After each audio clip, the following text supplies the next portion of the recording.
Setelah kereta api Galuh mengalami kerusakan, jadwal perjalanan kereta api terganggu secara signifikan. Situasi semakin rumit karena di belakangnya sudah menunggu kereta api Kahuripan yang baru saja tiba di stasiun. Kereta api Galuh memiliki rute dari Jakarta ke Banjar, sementara kereta api Kahuripan beroperasi dari Bandung ke Kediri.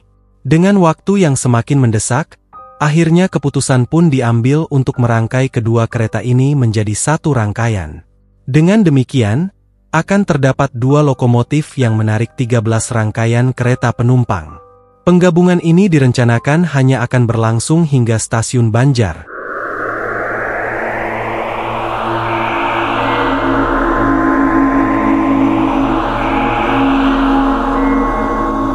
Assalamualaikum warahmatullahi wabarakatuh. Halo teman-teman semua, selamat datang di channel Kalam Misteri. Dan pada video kali ini Kalam Misteri akan membahas kisah tentang salah satu kejadian tragis dalam sejarah perkeretaapian di Indonesia, yang dikenal dengan nama Tragedi Cirahayu atau lebih dikenal dengan nama Tragedi Trowek.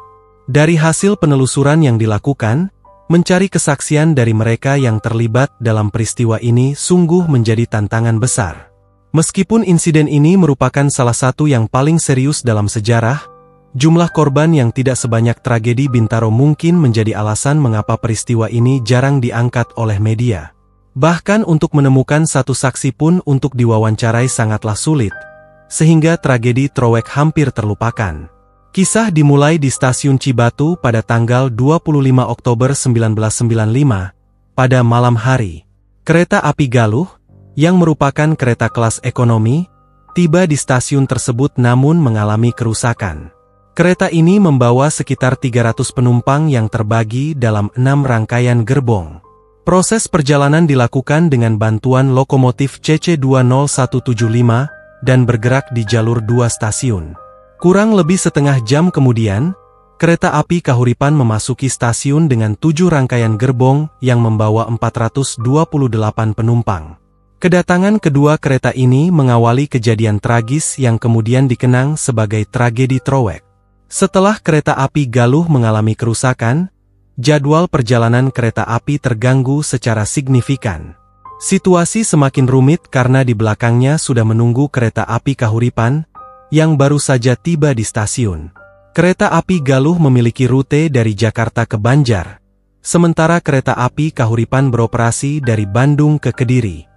Dengan waktu yang semakin mendesak, akhirnya keputusan pun diambil untuk merangkai kedua kereta ini menjadi satu rangkaian. Dengan demikian, akan terdapat dua lokomotif yang menarik 13 rangkaian kereta penumpang. Penggabungan ini direncanakan hanya akan berlangsung hingga stasiun Banjar. Setelah itu kereta api Kahuripan akan melanjutkan perjalanannya ke Kediri. Secara teknis, penggabungan kedua kereta ini tidak menjadi masalah besar. Namun, tantangan utama muncul dari jalur yang akan mereka lewati, yang bisa dibilang cukup ekstrim. Rangkaian kereta yang lebih panjang dari biasanya akan menghadapi kondisi jalur yang tidak sepenuhnya normal.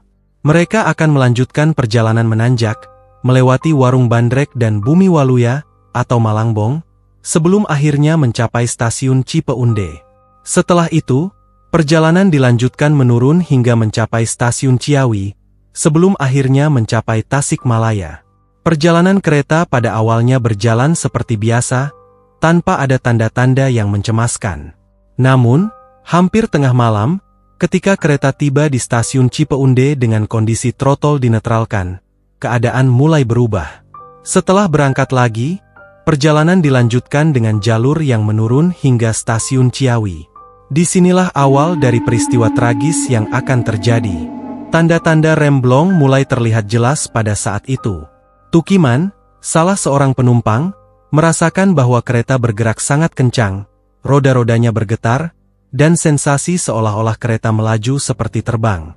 Namun, pada saat itu, ia tidak menyadari bahwa gejala tersebut adalah tanda-tanda remblong, dan tampaknya penumpang lain juga tidak menyadari hal tersebut.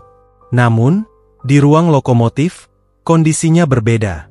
Masinis kereta api Galuh, Edi Herman, bersama asistennya, merasa kewalahan mengendalikan kereta yang pada saat itu melaju dengan kecepatan yang terlalu tinggi.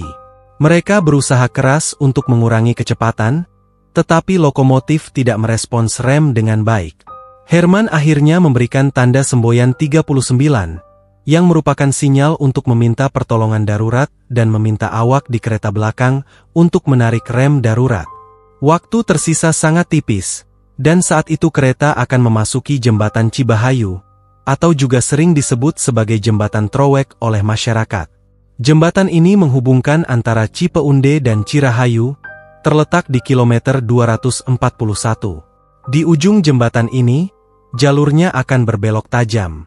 Disinilah keadaan kereta semakin tidak terkendali. Akibat remblong, kereta meluncur keluar dari jalurnya dan rangkaian kereta mengalami kecelakaan parah.